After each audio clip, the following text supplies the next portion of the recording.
Hello and welcome to this session on Facilitating the Energy System Transition at ENIC 2020.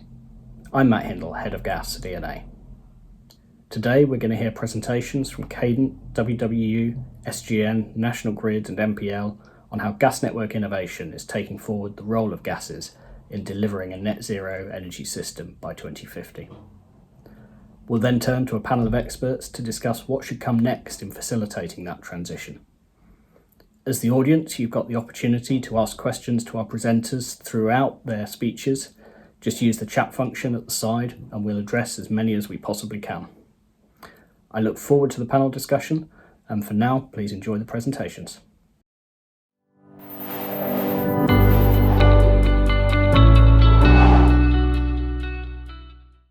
Hello everyone, I'm Stephen Tomlinson, Project Manager in SGN, and today I'm going to speak to you about our H100 Fife project. So just to set the context, natural gas and the gas networks in their current form are not compatible with net zero. Moving away from methane to hydrogen, if viable, offers a low-cost, low-disruption solution to the decarbonisation of heat, whilst retaining the benefit of utilising the extensive gas network in the UK. H100 Fife is a key step on this pathway to the decarbonisation of the gas networks, under the Gas Goes Green banner. It's recognised by networks, industry and the UK and Scottish governments as a critical project. The project aligned with the gas quality decarbonisation pathway in relation to the move to 100% hydrogen, and the project's outputs support the evidence base required in the networks moving through the road to social proof. A vast amount of effort has gone into preparing for this stage in the life cycle of the H100 programme. Initially, a site selection process was undertaken which determined Fife as the most suitable location. As well as this, a huge amount of technical, social, commercial and regulatory knowledge has been gathered by SGN and its project partners under the H100 NIA suite of projects. And we have coordinated with other projects in the hydrogen space such as the BASE, Hy4Heat and NGN's H21 programmes in building a knowledge base which provides us the comfort that we are ready to undertake this demonstration, remembering that this is a safe trial and not a trial for safety. So before we move on to a bit more detail, we have a short 3-minute animation to show you that hopefully provides a good overview of the project. H100 Fife is a national research project led by SGN that aims to deliver a 100% hydrogen gas network, demonstrating both the Scottish and the UK's commitment to taking action in the global fight against climate change. SGN is one of Great Britain's 4 gas distribution networks, delivering gas to almost 6 million customer connections across Scotland and southern England. We are working towards replacing the natural gas in our pipelines with gas that produces no carbon emissions by 2045, helping to deliver the UK's net zero target for 2050. Our planned H100 Fife project in Leavenmouth builds on an extensive evidence base for hydrogen and aims to be the first 100% hydrogen to homes zero carbon network in the world, showcasing the UK's low carbon future. Hydrogen gas will be produced through a process called electrolysis, using green electricity from an offshore wind turbine to split water into hydrogen and oxygen. The hydrogen is then stored in secure tanks before being transported through our network to customers. We'll start by connecting 300 homes to hydrogen, although our new network will pass by 1,000 homes. Customers will be able to interact with hydrogen appliances at a demonstration facility before choosing to swap from their natural gas supply to our new hydrogen network. Once it's up and running, we'll be able to measure the technical, social and commercial performance of the world's first fully operational 100% hydrogen network. Proving the case for hydrogen may well be a game changer in how we build a carbon-free economy. It will make the most of our national gas infrastructure, making the transition to net zero more affordable and quicker to achieve than other low-carbon solutions, and will be significantly less disruptive for customers. Hydrogen-ready boilers cost around the same as current versions and can be converted to hydrogen in under an hour. The 4 distribution networks and National Grid are working together to deliver multiple hydrogen projects under the programme Gas Goes Green. The programme builds on the foundations of our existing world-class gas network through research and demonstration programmes applying engineering leadership, innovation and market know-how. H100 Fife is a key national project in this wider initiative to overcome the challenges and harness the opportunities of climate change in the most cost-effective and least disruptive way possible. Reducing carbon emissions and meeting our net zero target is one of the most significant challenges facing the UK and the whole world in decades to come. Delivering our 100% hydrogen network will be a big step towards meeting that global challenge, and it all starts here in Leavenmouth.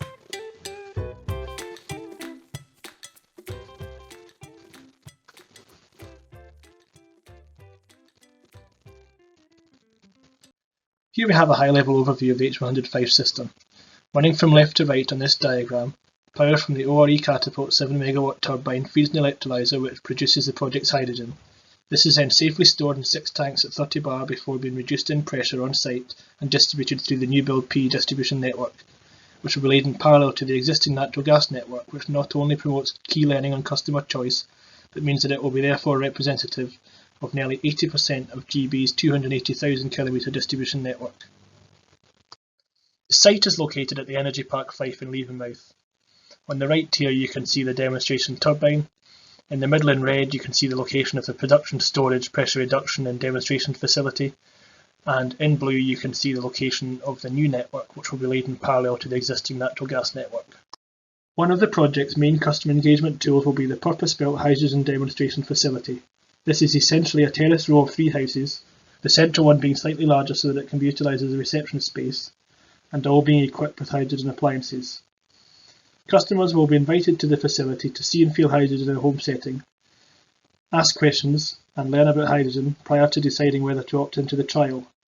We also plan for this building to endure beyond the trial as a training and knowledge centre for hydrogen that can be utilised by the network's industry and other stakeholders. The demo facility is at the core of our overarching customer engagement strategy, which seeks to identify eligible properties and participating customers in advance of the operational phase, ensuring that all 300 customers can be transferred to the new network within 6 months of it going live. The key principles of our customer engagement model is that customers in the trial area have choice. They can retain their natural gas supply if they want, and they will not be disadvantaged should they choose to participate. In order to ensure this, we've built into the product a number of customer protection measures. Firstly, like-for-like appliances will be provided to all participating homes, including free maintenance and call-outs for the duration of the project. We have also incorporated a commodity balancing measure that allows the hydrogen to be sold to a third-party shipper at natural gas prices, enabling the energy to be sold on down the retail chain at the usual prices in the usual way to customer homes. This means customers will pay no more per unit of energy than they currently do for natural gas. We've also built in a number of measures to ensure security of supply, such as the 5-day peak storage and backup grid supply. And working with our project partners will ensure appropriate standards of service are included in our supply and maintenance contracts. Lastly, customers will always have the option to revert back to the natural gas supply at any time free of charge. In terms of funding, the project, which is an SGN-led project in partnership with other GDNs, has nearly completed its ENIC funding application with Ofgem. This is the main funding source for the project. A successful ENIC outcome enables the release of the Scottish Government grant funding, as mentioned in the Scottish Government's Programme for Government, which has been provided subject to ENIC. This will enable funds to be released for the project this year in advance of ENIC availability in April next year. This slide shows a high-level indicative programme. At the top of this in purple is the main project elements, and at the bottom we're showing the key activities being undertaken. As you can see, this project is already underway in advance of the 2 main funding streams being available, and the colours of these activities indicate their funding sources. The orange activities which are currently being undertaken, funded by SGN, include the progression of the planning application expected to be submitted this month, as well as development of the tender specifications for the long lead items, the electrolyser and the storage tanks, and the progression of key agreements.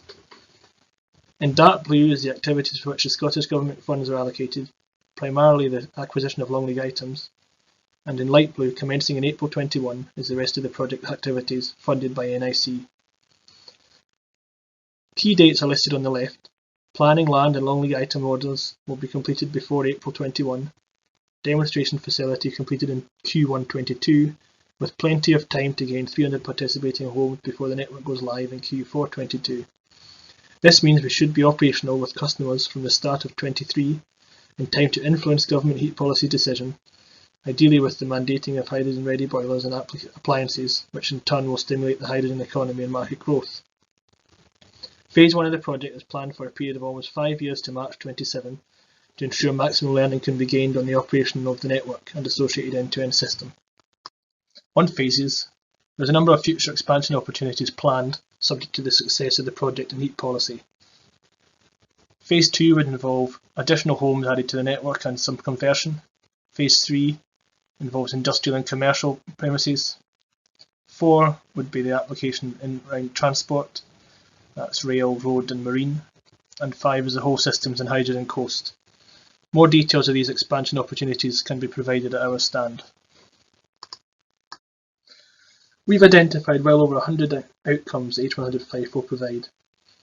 However, the key objectives of the project is to validate that almost 80% of the 280,000 km distribution network of GB is suitable for hydrogen and to gain valuable evidence in the customer acceptance of hydrogen within homes in a real-world trial.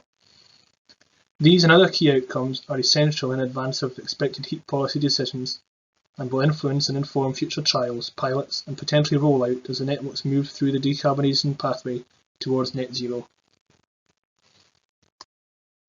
Okay, that's all from me. Thank you for listening. If you would like to know more, please come and see us at our stand. Thank you.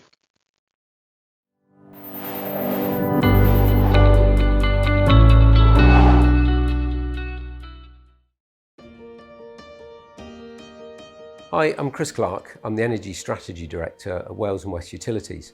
And I'm delighted to be talking to you today about the HiHi project, which is all about how using hybrid heating systems and hydrogen. So first off, what is a hybrid heating system? Well, it's a way of taking a small air source heat pump and adding it to an existing central heating system using effectively green electricity when it's available and smart switching to green gases. And in this case, hydrogen when that green electricity isn't available or at times of very high demand. And we're trialling this project at the Milford Haven Energy Kingdom as we speak, where we'll be running hydrogen in a boiler in a hybrid heating system. In terms of the analysis we've been doing, we've been looking at the city of Cardiff to understand how hybrid heating systems would work, and we've been using the Pathfinder model, which is a unique whole systems simulator. It uses hour-by-hour analysis over a whole year. It includes heat, power and transport, and it also looks at the whole system from energy generation right through to consumers' appliances and things like vehicles. And finally, there's a wraparound accounting tool which gives us a cost to the consumer. So this model has been designed, tested, peer-reviewed, deployed and upgraded for this project.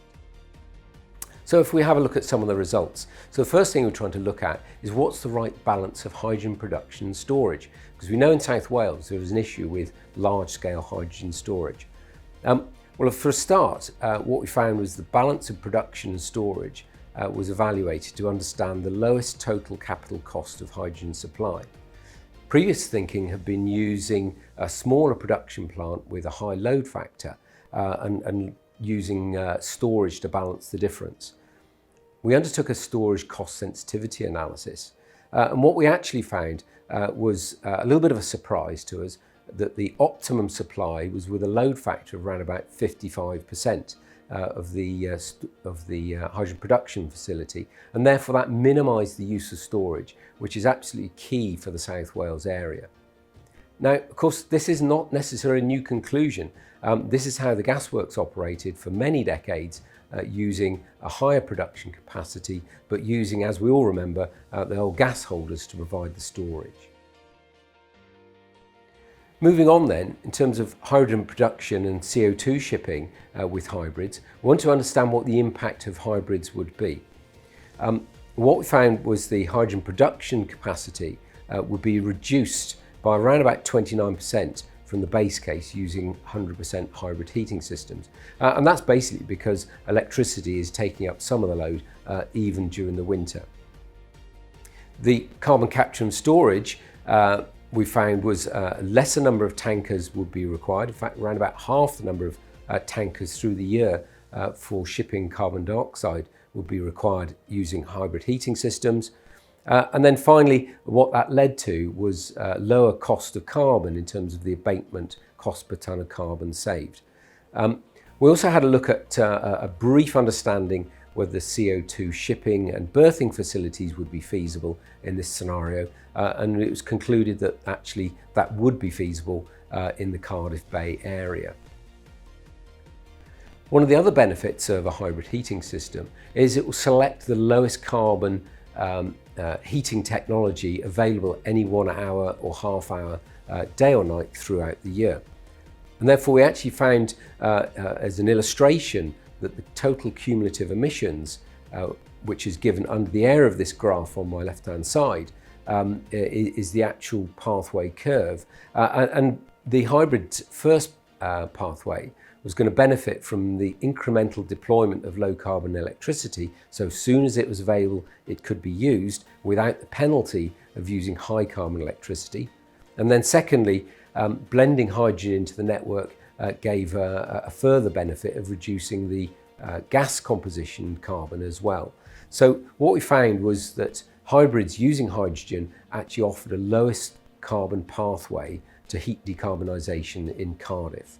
That's a key conclusion and one that we'll have to obviously match in with things like the carbon budgets that the Committee on Climate Change will be announcing in the near future. So briefly I want to just touch and repeat on what some of the conclusions are then.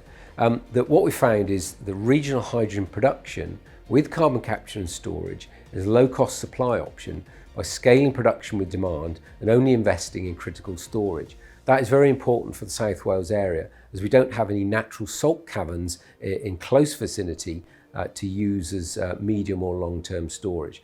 So that was a key benefit for the local area. Clearly, coupling hybrids and hydrogen has a material benefit on the hydrogen supply, primarily due to reducing the CCUS logistics, that's the carbon capture, use and storage requirements. So it gave a benefit from that perspective. Overall whole system costs is not materially different between 100% hydrogen and up to 75% of electrification by hybrids. But then finally, meeting seasonal heat demand in the full electrification counterfactual is actually much more expensive. So what this is really saying is up to a certain point, hybrids and hydrogen alone are actually relatively the same from a cost perspective, but actually an electrification scenario, once you get to the fuller end of electrification, becomes very, very expensive. So the conclusion of all of that is, well, hybrids clearly can offer some benefits, and we've further taken the research to find out what the whole system benefits would be and what are some of the next steps would be to actually moving towards a hybrid hydrogen future. So in terms of some of the related projects and a little bit of an insight into some of the projects that are actually in progress now but not completed. The first one is possibly one of the most exciting one, and that is sort of what we're calling High Compact project. And this is a low-cost hybrid boiler all in one box. So it's a heat pump and a traditional gas boiler all within the casing of a normal gas boiler. The smart boiler has modulation and is condensing and effectively can use the heat pump to absorb heat from the exhaust gases and actually make the boiler even more efficient even when the boiler is operating. A major difference between this and other hybrid heating systems and any air source heat pump system is this overcomes the retrofit skill challenge. This can be fitted by gas safe registered engineers who currently fit around about 1.5 million boilers a year. And if these were replaced with high compact style units, then actually we'd see decarbonisation happening at a much more rapid pace than even we could have imagined in the High project itself. That leads to faster emissions reduction, and of course because it's replacing the existing system which operates in exactly the same way, we expect would have higher consumer acceptance, as there's virtually no disruption with it. In fact, it's the same disruption if you're just changing your normal boiler over. So that project is now progressing. The trial installations are going in this autumn and early winter, and they will run them through the winter to assess how well they work. Linked to that then, in terms of what does the South Wales hydrogen picture look like? Well, we see a number of gateways emerging, particularly aligned to the industrial cluster. So we see initially hydrogen being produced at places like Port Talbot and Milford Haven, and then piped to the main urban areas, Cardiff, Newport and Swansea, through dedicated hydrogen pipelines to bridge the short distance between those cities. Hydrogen would be made probably at Milford Haven and again at Port Talbot using natural gas reformation, with the carbon being captured and tankered away. There's another alternative here which is emerging as well in the South Wales area, and that's really about how we use ammonia, not just for storage but also the transport of hydrogen. And that opens up another gateway, which I'll finalise on, which is really how we could supply hydrogen across the water to the southwest hydrogen Riviera, particularly using the deep water ports at Plymouth and Falmouth. And that's a project that we're looking into, a conceptual study at the moment, but at the moment, particularly in Plymouth, looks like quite a favourable option. So I hope you found that a useful brief introduction to the Hi project, but also one or two of the other projects we're doing here at Wales and West Utilities.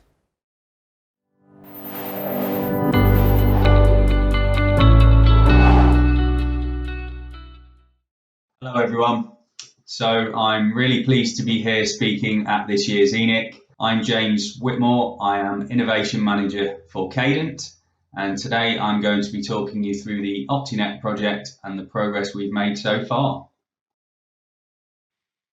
So I'll start by providing some background to the project. Historically, the distribution networks have been concerned with maintaining security of supply, and we do this by ensuring there's enough gas in the system at all times to cope with a worst case winter day.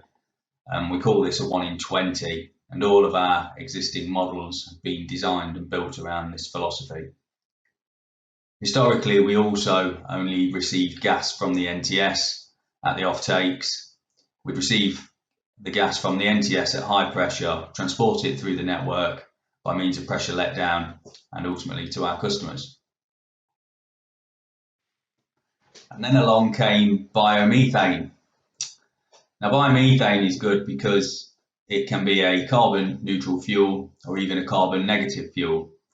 And that's because the emissions that are emitted when burning biomethane would have been emitted otherwise if we let the waste feedstock decompose naturally. When injected into the grid, it displaces natural gas, which is a fossil fuel. It can be transported and used in the same way as natural gas without any changes to the network. It also can be used for transport, in particular HGVs. And to date, Cadent has over 30 plants injecting biomethane into its network, which is the equivalent of heating 230,000 homes. And biomethane is seen as playing an important role in the energy transition towards net zero. So what does this mean for the distribution networks?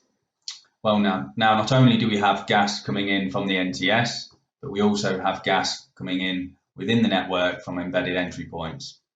So our thinking around ensuring there's enough gas in the system at all times to maintain security of supply needs to be adapted slightly, because biomethane plants or any other entry point require something that we call entry capacity.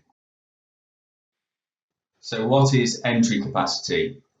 Now, capacity is described in the Cambridge Dictionary as the total amount that can be contained.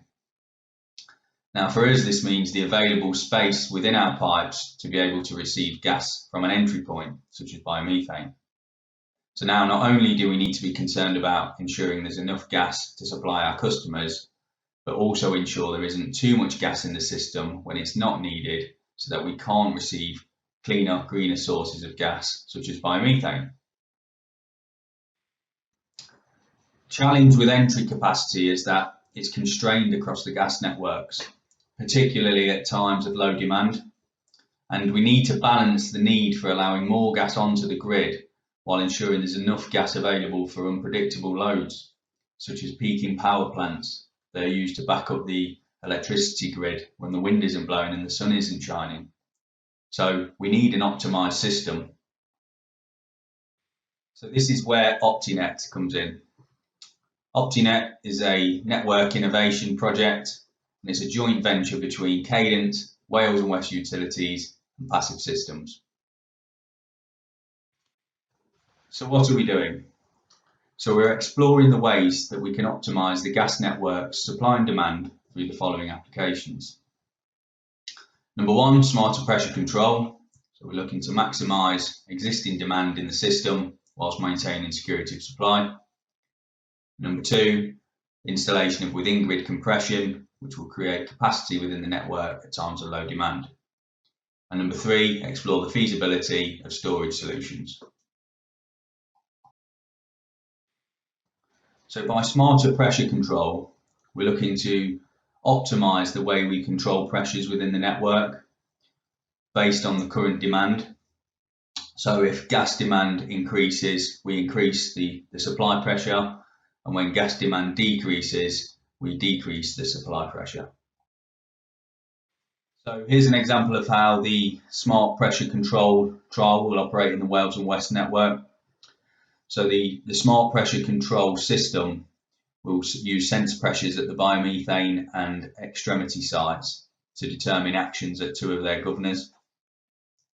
The network control centre will collect data and will implement a clever logic that will aim to maximise biomethane input by reducing pressures at the controllable sites, but keeping within extremity pressure thresholds to maintain security of supply. And the control will be fully automated, but with manual overrides included for safety. And then we have the compressor trial. So the idea is that we'll install a compressor within the grid between 2 pressure tiers. Biomethane will feed into the lower pressure tiers, and at times of low demand, the compressor will kick in, remove gas from that system and inject it into a higher pressure tier. And what this will mean is that the biomethane sites will be able to continue to feed even at times of low demand. So here we have the compressor trial within the Cadent network. So we have a number of biomethane sites feeding into an intermediate pressure system. We will have our regulators that control the pressure to that system operated via smart pressure control. And we'll also have a compressor installed which will remove gas from that IP system and put it into a high pressure system which is adjacent. Everything is planned to be automated and controlled from our distribution network control center. So both trials are developing well in both networks. So in Wales and West, the hazardous area risk assessments have been completed at the sites, and install and commissioning target dates for all 3 sites is the end of November. And the next steps is to work with partners passive to develop and plan and test the smart pressure control system, and to carry out the physical trials over the winter period and into spring. On the Cadent network, we've completed the physical installations at the regulator sites to enable the smart pressure control. We produced a compressor specification and ordered a reciprocating compressor. We've also completed the detailed design of the compressor site, including the formal process safety assessments. The planning permission application has been submitted for the compressor site, and we've been developing the control philosophy for the entire system. And the next steps for Cadent are to mobilise the construction works for the compressor installation. So to summarise, there's been plenty of learning so far, primarily around the compressor specification, as this has been a first for the gas distribution networks, and also around the smart pressure control logic and embedding this within our SCADA systems within network control. And what does the future hold? So we plan to commission in 2021, and then there'll be a report which will evaluate the technologies and understand the best way forward for their application. Thank you for listening and enjoy the rest of your day.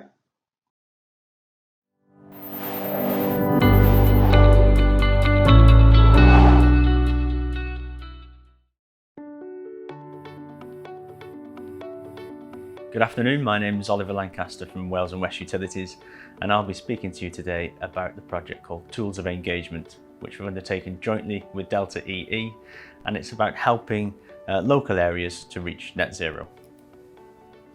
Quickly, just an introduction to Wales and West. We are the gas distribution system operator in Wales and the southwest of England. And some of the facts you can see on this slide help you to understand our network a bit more in detail with regards to future of energy, with such information as the storage that we deploy each day, the daily demand range we have between summer and winter, and the connections that we have to our network in numbers and capacities for biomethane, power generation, transport. And we also have significant industry connected to our network as well, including steel making, and that's all part of the South Wales Industrial Cluster activities. And this is the multi-vector energy system that we are working in at the moment, and it didn't look like this all that long ago. There's a lot of interaction between gas and electricity, and supplies coming on at the distribution level from both green gases and from renewable electricity, and connection between the two with power generation and other things as well. And so this is a complex area. It's hard enough for energy system engineers and operators to get their heads around this, let alone people who are working in the local authority and local community groups who are trying to take action and put strategies together to achieve net zero. And so it's important that we can convey what this is like in a simple way for local areas to work with. And important to this is getting a balance between the security of supply of the energy system and its affordability, while obviously making sure that net zero is achieved. And this is important both at the national level and at a local level. And as part of all the work we've been doing with the future of energy and helping to understand what a whole system looks like that can be in balance throughout the year, we've developed a tool called Pathfinder, which has recently been upgraded to include a cost accounting part of the tool, a wraparound, so that we can understand the costs for an individual home, or the average home total energy bill, or what the cost of carbon abated is across the whole energy system for a given scenario. And it's a unique tool that helps us to look at the challenge of decarbonising across the system, and importantly, it models on an hourly basis on supply and demand over the year.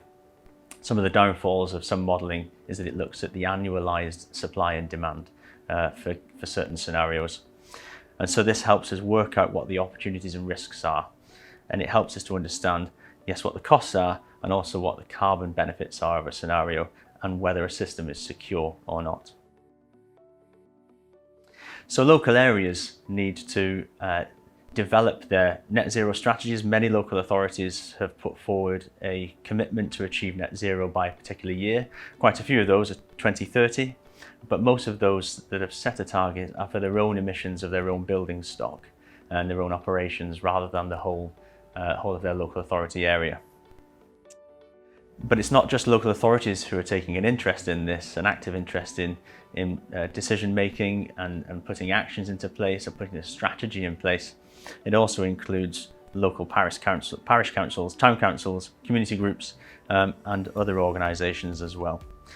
And some are already on the road to developing their plans, and some are just beginning, and still quite a few are a long way from making a reasonable start. And so there's a significant amount of effort to happen here to get this moving. And resource is low in the local authorities to be able to achieve this, and they need a lot of support. Resource is also limited in places like ourselves and other networks in supporting all these local decision makers in reaching a strategy they can work with to take action that's low regrets. And so we wanted to work with local authorities, but to do it in an efficient way that uses all the learnings we've got from developing the Pathfinder model, but puts it into a simple toolkit and a simple model that can be used by these organisations, by these groups, to help them to understand the options they have and the scenarios that they can work with. So the toolkit does some things and doesn't do other things. So it looks at the energy system for net zero. So for example, it doesn't look at land use and agriculture, but it looks and concentrates on heat and power and transport. The main Pathfinder model can include industry as a demand on there, but this is not included in the version of the tool that's been developed for local area use. And it also doesn't cover procurement, carbon offsetting and baselining. The toolkit does provide reasons and explanations for the local areas to understand why it's important to consider the whole energy system at the same time in their local area energy planning. And we give a brief overview of all the different technologies in the different sectors so that they can be understood and used as part of their inputs to the model. We also give an introduction to regulation, networks, sector emissions and costs. And this simple version of Pathfinder tool is there to help them explore their different scenarios. And we give them some case studies as well so that they can understand and take a look at what different areas are doing on their net zero journey. So how to use the toolkit. We have high-level explainers which are aimed at anybody to use in the local authorities. And then it goes down to exploring the different options as well. And that's where you can dive into the detail of all the different technologies that there are for the different sectors, but also understand the inputs that need to be put into the model and to use the model to start putting in the inputs to get the outputs, and then to iteratively change those inputs to start to get something that's in balance, to start to get something that's affordable, and to start to get something that is secure for the area. And we've given them some inspiration as well with some case studies, looking at what the different areas are doing, and some other resources as well. So we are aware that there are tools already out there to support local authorities in developing their net zero strategy, and we include these and links to them in this. So it's everything under one roof for them. And a glossary of terms, because quite frankly, there's so many terms we need to keep a handle on and a grasp of and to be aware of. And so it helps the local authorities to look at the big picture at the global level that's brought down to the national level. And that national picture of infrastructure and supply is then something that can be used for a local area to build upon with their local benefits, their local opportunities for supply and preferences for demand, and using, for example, their local building stock data so that they know how efficient that building stock is. So how may this be able to help meet UK net zero targets? Well, we're working with them in these different sectors. So we look at heat and power and transport. And there's these different areas under here. So under heat, for example, there's energy efficiency of buildings. And this energy efficiency can be input into the model so that by whatever date they're looking at, they can have a percentage efficiency benefit from their building stock. They could put 80-90% energy efficiency in buildings, but that would result in the honest cost of that coming through as an output in the model for the average cost per home, or the cost of carbon abated. And so they can use these different parts of the tool to enter what they would like to put in, and then revisit them in heat and power and transport, revisit them to rerun the model with further developed scenarios so that they can end up with a system that is in balance, secure and affordable. And lastly, one of the parts of the tool that you need to engage with at first as a local authority is to understand the population or the number of homes that you've got in your area.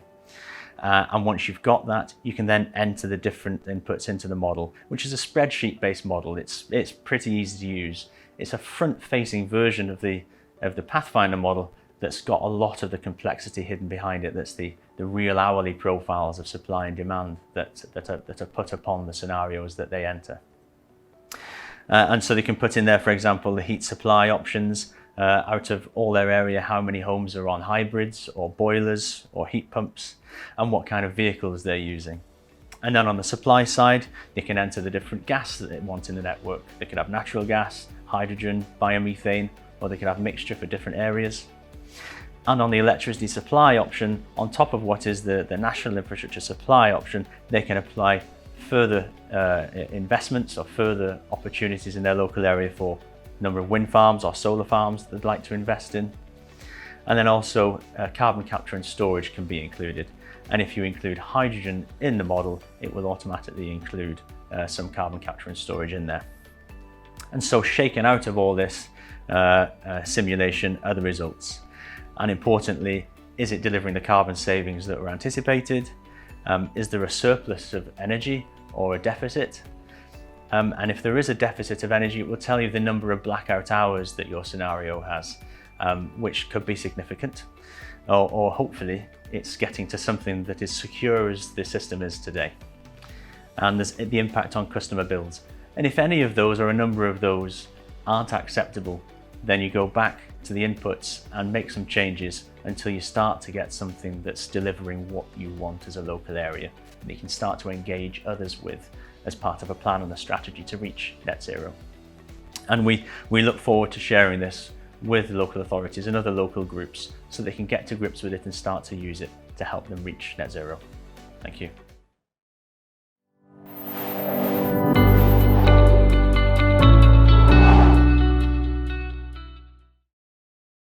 Hello, I'm Steve Johnston, Senior Innovation Specialist in National Grid Gas Transmission. Today we're going to share with you some of the innovation activities we've been carrying out, looking at monitoring and reducing the emissions associated with our operational activities. Being able to effectively monitor our emissions levels is a key focus for the innovation team, and understanding how we can drive down carbon emissions during all stages of our activities, from construction to ongoing maintenance. This is increasingly important if we're going to meet our targets of achieving net zero carbon emissions by 2050. Alongside some of our projects that look at the feasibility of using hydrogen as an alternative to natural gas in future, we've been carrying out emissions-related projects to see how we can reduce the emissions from our current activities. This session will give you an overview of these projects: MORPH, monitoring of real-time fugitive emissions, and CHARGE, methane reductions from gas equipment. Good afternoon, everybody. My name is Matt Williams, and I'm an environmental assurance engineer in gas transmission.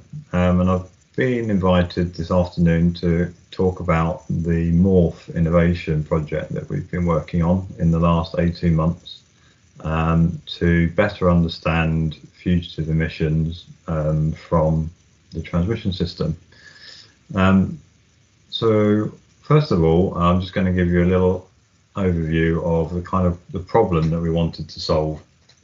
So the slide that you can see in front of you shows on a short video that shows a fugitive escape from a valve at height. You can see some pictures of some plugs and valves with gas escapes tagged.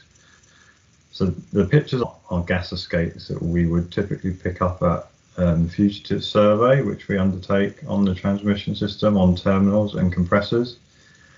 And we know from experience of undertaking surveys over the last 10 years that the gas escape, fugitive gas escapes we pick up come and go, so they're transient, and they also can change in their magnitude in time. Unfortunately, the current survey methods that we have can't pick these things up. So first of all, the ones in the video are at height. Our survey methods are ground-based, so we wouldn't be able to pick that up. And they're also obviously just one-off walkover surveys at a fixed period in time. So we are unable to detect kind of changes that happen in time. So to address this problem, in 2016 we started working with the National Physical Laboratory, and we tested a proof of concept fugitive emission detection system that they'd developed, and that trial was successful. And what we've been looking to do in MORPH is to take that proof of concept and innovate on some of the materials, and also improve some of the sampling methodology to improve the performance, with the view to potentially implementing a detection system like this, like the one that we've developed and the one that I'm going to kind of give you an overview of now on the transmission system, with the hope that it will reduce our environmental impact and greenhouse gas emissions. So the slide that I'm showing you now tries to give you a bit of a flavour of how the monitoring system works. So the monitoring system works by taking methane measurements at strategically located positions around the boundary of your installation, so a compressor station or a terminal. And these are like the green dots labelled sample port on this slide. At each of these points, we continually measure methane concentration. We measure wind speed and temperature, ambient temperature. We take all of that data and we do some reverse dispersion modelling to predict the likely sources of those emissions into a probability map, like you can see in the top right. What the output is essentially a probability map like that on the right hand side with a estimate of the total site fugitive emission. How did we design the project? So the project is split into seven work packages. The first 6 of those were to innovate on the engineering of how the system is put together. So we tested different tubing. We've also tested to change the sampling and monitoring methodology to improve the performance. And we've also probably most significantly, we've looked to trial the use of low-cost metal oxide methane sensors to replace the fast response gas analyzer in this schematic, which is very, very expensive. We've then taken all of those improvements and looked to test those in 3 field trials. The first 2 were at a compressor station and are complete, and the third one is ongoing. The 7th work package is specifically around using optical gas imaging for identifying the actual leaking component. So it's important to understand that our monitoring system just gives you an idea of the area of your site which is most likely to be the source of your fugitive emissions, but doesn't give you the leaking component. This is where the OGI comes in, where we're looking to test different optical gas imaging cameras for component leak identification. So I just wanted to quickly just show you what does this system actually look like in the field. So I'm not going to spend a lot of time here, but essentially, first picture on the left is essentially the monitoring trailer, where we've got our weather station with our methane monitoring analyzer. Then the 2 images on the right hand side are showing our low cost sensor setup, which is powered with a solar panel coupled with a modem and a data logger. So what have we achieved through the 18 months of Morph? We've verified that the output of our system tallies up with our normal business as usual walkover survey method. We've been able to improve the methodology and reliability of the system, and we've been able to show that the low-cost sensors could extend the spatial coverage of our monitoring system. So our monitoring system is currently limited to 16 sample positions. We've shown that the low-cost sensors, with the low-cost sensors, we could extend the number of sampling positions, which would give us a better overview of the total site, where the total site emissions are coming from, but unfortunately not replace them at this stage. What have we still to do? So like I said, our 2 field trials at the 2 compressor stations are complete, and we're currently continuing with the trial at Bacton Terminal. That was unfortunately delayed due to COVID, and we've also yet to complete work package 7 on testing the optical gas imaging cameras. We'll be looking to do that in January next year. So our implementation plans. So we've made some commitments within our RIIO2 business plan to reduce methane emissions from the NTS. And the idea is that, and our aspiration is that a system of the Morph, the type that we've been testing in Morph, would be suitable for that. But this is we appreciate and understand that this methane detection and monitoring is a very fast moving area, and there's been a lot of other products come to market while we've been running more. So any implementation would have to subject to a review of other available monitoring systems that have come to market since then. Thank you very much for your attention, and I'd just like to thank our partners, the National Physical Laboratory and FLIR, who we've been working with on this project, and happily take questions with Neil Howells from NPL, who's also joining me this afternoon. Thank you. Hello, I'm Neil Billingham, Senior Environmental Engineer for National Grid Gas Transmission. I'm here today to talk to you about our CHARGE project. Gas losses occur across the entire UK gas national transmission system through direct gas emissions. Principal areas being planned and emergency venting, compressed sealed gas losses, valve losses and leaks. These can be classified as fugitive and venting emissions. Such emissions are increasingly becoming a focus due to their climate changing characteristics. National Grid has stated this corporate goal of net zero greenhouse gas emissions by 2050, in line with the UK government's target. Significant reductions in methane emissions will need to be developed through innovation and technology. Commitments to reduce greenhouse gases are being made internally at a sector and government level.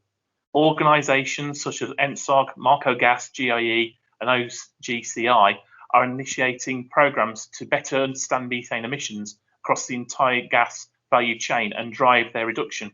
This may be a precursor to European Methane Trading Scheme and EU strategic and legislative plans for methane reduction.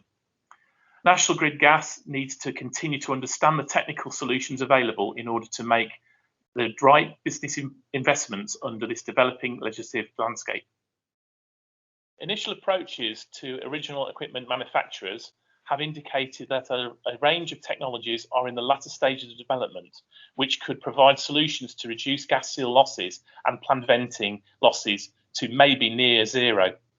For the first time, these solutions bring the prospect of a readily transition to business as usual methane capture from suppliers with proven capability in delivering technologies which will not impact the availability or security supply of the compressor network.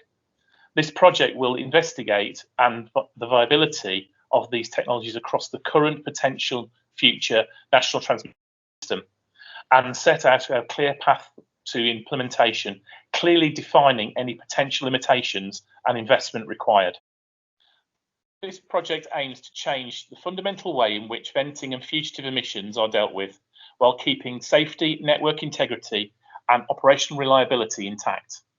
Greater clarity on target areas for methane emission reduction for gas transmission assets, principally gas compressor machinery trains. Increased understanding of our vent versus hold strategies and barriers to its optimization. Understanding of technology options, their applicability and market readiness. Identification of potential sites and application of these technologies on the national transmission system. Overview and operation of engineering constraints, which may need to be overcome for feasibility and design. Above all, looking to push innovation with the original equipment manufacturers. The benefits this will bring is the identification of new technologies that will feasibly operate with our current equipment to significantly reduce the current emissions from our legacy design and operational techniques. Reduced natural gas losses, the energy commodity. Reduced greenhouse gas emissions, climate impact. Identification of technologies offered by the market applicable to new build machines, future-proofing our emissions performance.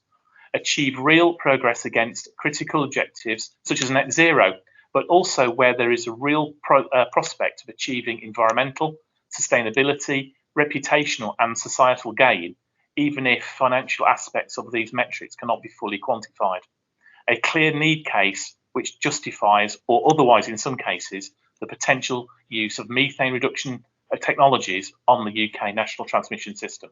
Our plans to roll out to the business, once deemed viable, the project will advance potential solutions towards the implementation and will look to identify key sites that can be used for pilot installations to ensure operational proof of concept. It is assumed that the technology is likely to be offered by the market will be applicable to new build machines and could be retrofit to modern generation gas turbines and variable speed electric drive gas compressors. So these technologies will not only be used for upgrade, but feed into new project design criteria.